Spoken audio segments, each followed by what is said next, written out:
K2 도의구간은 절대 못 지나간다. 대반전, 세계 최강 전차, 순위 뒤집은 한 장면, K2 루마니아, 시연중 갑자기 멈춘 이유. 현대 롯데미 폴란드 에이어 루마니아에서 K2 전차 수주가 확실시되고 있다. 내년 계약을 맺고 현지 생산도 모색한다. 미국의 이브람스보다 많은 수주량이 기대되면서 K2 전차의 수출이 가속화되고 있다. 4일 디펜스 24 등 외신에 따르면 현대 롯데는 내년 루마니아와 K2 전차 공급 계약을 체결할 것으로 예상된다. 현지에서는 구매 물량을 50대 정도로 추정했으나 루마니아의 전체 도입 규모를 고려할 때 이보다 많을 것이라는 게 업계의 중론이다. 루마니아는 노후 전차를 대체하고자 250에서 300대 구매를 추진하고 있다. 이미 작년 11월 미국과 25억 3천만 달러, 약 3조 4,700억 원, 상당히 공급 계약을 맺었다. M1A2 에이브람스 전차 54대와 군한 전차 15대를 공급받기로 했다. 남은 물량은 최대 250대다. 루마니아는 현대로템의 K2 전차와 독일 레오파드 EA8을 검토하고 있는데 현대로템의 수주가 유력하다. 현대로템은 루마니아에서 K2 전차 홍보에 박차를 가했다. 지난 5월 13에서 15일 루마니아 갈라치에 위치한 스마르단 트레이닝 센터에서 K2 전차 첫 테스트를 시행했다. 루마니아군 정부 관계자를 초청해 실거리 사격 테스트를 성공적으로 완료했다. 같은 달 22에서 24일 루마니아 부쿠레슈티에서 열린 흑해방 이미 당공우주 전시회에도 참석했다. 이용배 현대로템 사장이 직접 당 크리스티안 포페스쿠 루마니아 사회민주당 의원과 만나 수주 의지를 내비쳤다. 양측 협력에 물이 오르면서 K2 전차 도입 설은 작년부터 루마니아에서 제기됐다. 현대로템은 지난달 루마니아 방산 전문지 디펜스 루미니아를 통해 K2 전차 시험 운정말 성공적이었으며 루마니아 당국과 협상을 진행하고 있다며 내년 계약 체결을 희망한다 고전했다. 만약 수주가 성사되면 현대로템은 현지 생산을 위해 루마니아와 협력할 전망이다. 현대로템은 지난 7월 폴란드 국영방산기업인 PGZ 산하방산업체 WZM과 폴란드형인 KEPL 생산 납품을 위한 컨소시엄 합의서를 체결했다. 이달 체결할 2차 계약에 KEPL을 현지에서 생산하는 방안을 포함할 것으로 추정된다. KEPL을 시작으로 군한 전차, 교량 전차, 공병 전차를 폴란드에서 양산해 공급한다. 루마니아와의 협력도 폴란드와 크게 다르지 않을 것으로 보인다. 2. 평양 무인기 화훼완 유치 공작, 윤석열 리내란 사건 조사 과정에서 회완 유치 의혹이 제기되었다. 2024년 10월 드론 작전 사령부가 북을 도발하여 회완을 유치할 목적으로 무인기를 북에 침투시켰다는 것이다. 드론 작전 사령관은 확인할 수 없다며 시인도 부인도 하지 않았다. 즉, 아니라고 부정하지 않은 것이다. 6명의 여야 의원이 이 같은 답변은 곧 시인이라고 단정했다. 우선 12월 10일 국방부 긴급 현안 질의 내용을 확인해보자. 김병주 의원, 누구로부터 북한 평양에 침투하는 무인기 띄우라고 지시받았습니까? 연천과 김포 일대에서 띄웠던데 어디에서 띄웠습니까? 드론 사령관, 확인해드릴 수 없습니다. 김병주 의원, 지금 드론 사까 평양에 가는 무인기를 띄웠고 확인해줄 수 없다고 하잖아요. 부인을 안 하지 않습니까? 그리고 거기 평양에 갔던 무인기 장비들을 일요일 날 주말을 이용해서 컨테이너 한 대에 들어있던 걸 불을 태워서 증거를 인멸하고 있습니다. 김병주 의원, 드론 사령관은 평양에 드론 무인기를 보내는 거를 시행을 했고 그래서 그러한 근거를 없애기 위해서 화제낸 걸로 추정이 되고 그때 연천과 김포 일대에서 보내고 한때는 추락을 했어요. 사실이에요 아니에요? 드론 사령관, 확인해드릴 수 없습니다.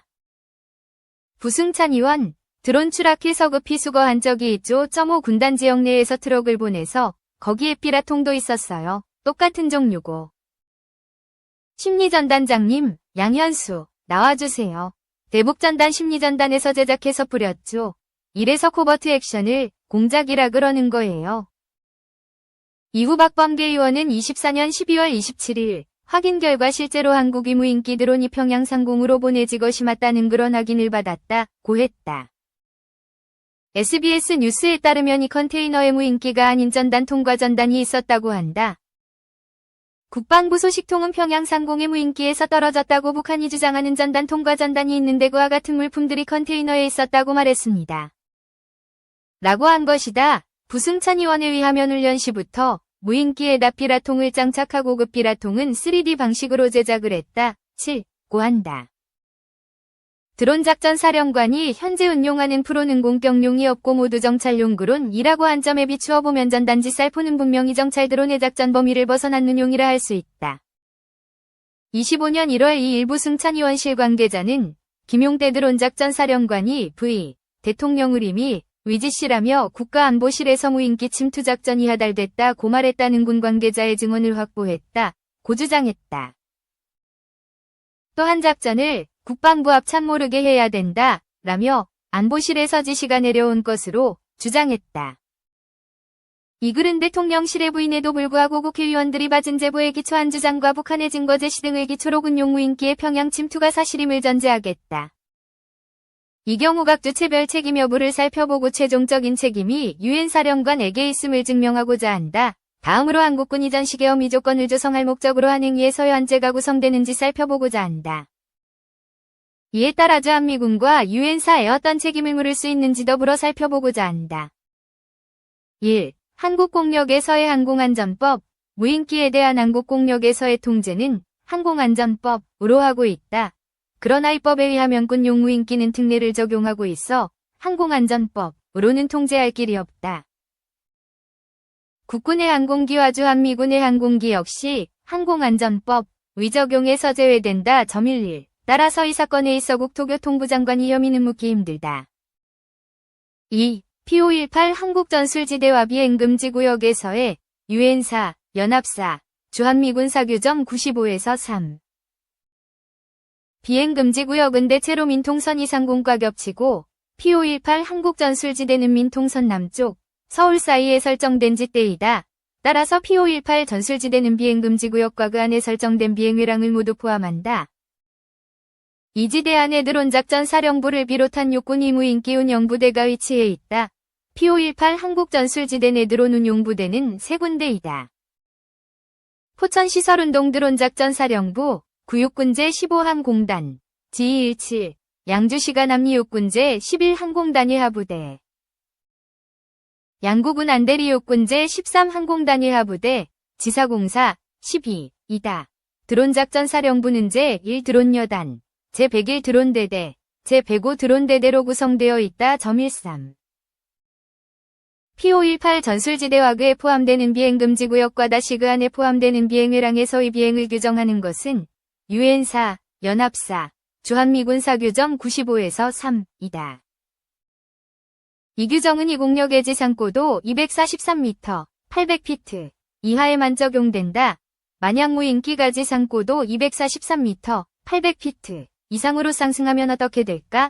이런 질문이 필요한 것은 대대군 무인기가 훨씬 높은 고도와 작전 반경을 가지고 있기 때문이다. 대대급에서 운용되는 프로는 소부대와 4단급 이상 부대의 중간 기능을 수행하게 되며 주로 정찰 드론으로서 대대위 눈과 귀의 역할을 한다. 소부대용은 땅거리 작전을 위해 주로 회전익이 사용된다. 대대급부터는 작전 반경이 넓어지게 되어 회전익 드론으로는 작전 지속 시간에 한계가 오게 된다. 따라서 대대급 드론부터는 고정익이 일반적이라 할 수 있다. 소부대용 드론보다 높은 고도에서 정찰 임무를 하게 되므로 광학 장비를 비롯한 탑재 장비의 성능도 고성능화된다. 육군이 운용하고 있는 대대군 무인 비행 체계인 리모아이, 능각종 행사 등에서 공개되었다. 4단급 이상 작전에서는 정찰뿐만 아니라 필요시 공격 임무까지 수행할 수 있는 작전 수행 능력이 요구된다. 우리 군의 경우 기존의 군 땅끝 무인기 인송골매와 비슷한 성능이 4단급 무인기가 배치되어 전력화 중에 있으며 이스라엘제, 헤론, 은군 땅급 이상 무인 정찰기로 운용되고 있다.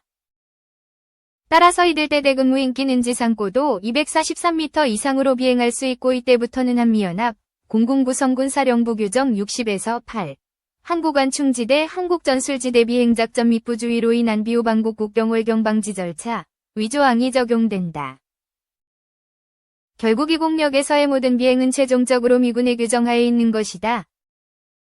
따라서 이 공역에서 군용 무인기가 이륙하여 비무장지대로 진입했다면 국내법에 의해서는 책임을 물을 수 없고 유엔사, 연합사, 주한미군 사규정, 과 공군구성군 사령부 규정에 의해 책임을 물을 수밖에 없는 구조이다.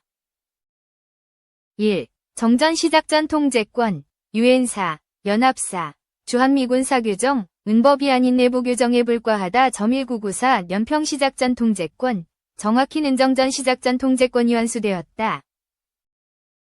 그러나 군용 항공기가 여전히 국법이 아닌 유엔사, 연합사, 주한미군사 규정, 위통제 16을 받는다는 것은 P518 한국전술지대에서의 비행 절차에 관해서는 정전시작 통권이 완수되지 않았음을 의미한다. 1994년 정전시작 통권 완수 시 제외된 연합권한이 임주의 정전시위기관리 영역이 있었는데 바로 이 중 일부가 유엔사, 연합사, 주한미군사 규정 95에서 3으로 통제되는 뜻하다. 즉연합권한위임 6개 부분 중 정전협정 준수를 위한 연합위기관리, 조기경보를 위한 한미연합정보관리, C4I 상호운용성 이 P518 한국전술지대에서의 정전시작전 통제권 목록에 해당한다고 봐야 할 것이다. 이 규정은 유엔사, 연합사, 주한미군에 예속, 배속되었거나 작전 통제된 모든 항공기, 대한민국 국군 정보 민간 소유의 모든 항공기, 초경량 비행장치, 무인 비행장치에 적용한다. 고하여 미군 작전 통제하의 항공기만이 아니라 한국의 모든 항공기를 그 대상으로 하고 있다. 한국군만이 아니라 한국 정부와 민간의 모든 항공기가 이 규정에 의해 작전 통제됨을 규정하고 있다. 이 규정에서 가장 중요한 P518 한국전술지대에 대한 정의는 이를 더욱 분명히 하고 있다. P518 한국전술지대는 평시항공작전의 통제와 북한군의 공중 침투 식별을 용이하게 하고 오군기위 월경을 방지하기 위해 설치 17 하였다. P518 한국전술지대의 첫 번째 설치 목적이 항공에 대한 평시작전 통제임을 명시하고 있는 것이다. 또한 평시작전 통제 효율성을 위해 P518 한국전술지대와 비행금지구역을 6개 구역으로 나누기까지 했다. 항공작전 통제를 원활히 하기 위해 P518 한국전술지대는 6개 구역으로 비행금지구역 또한 6개 구역으로 구분된다. 이 지역의 비행 규정을 보면 전시작 통권은커녕 정전시작 통권도 채완수되지 않은 상태임이 확인된다.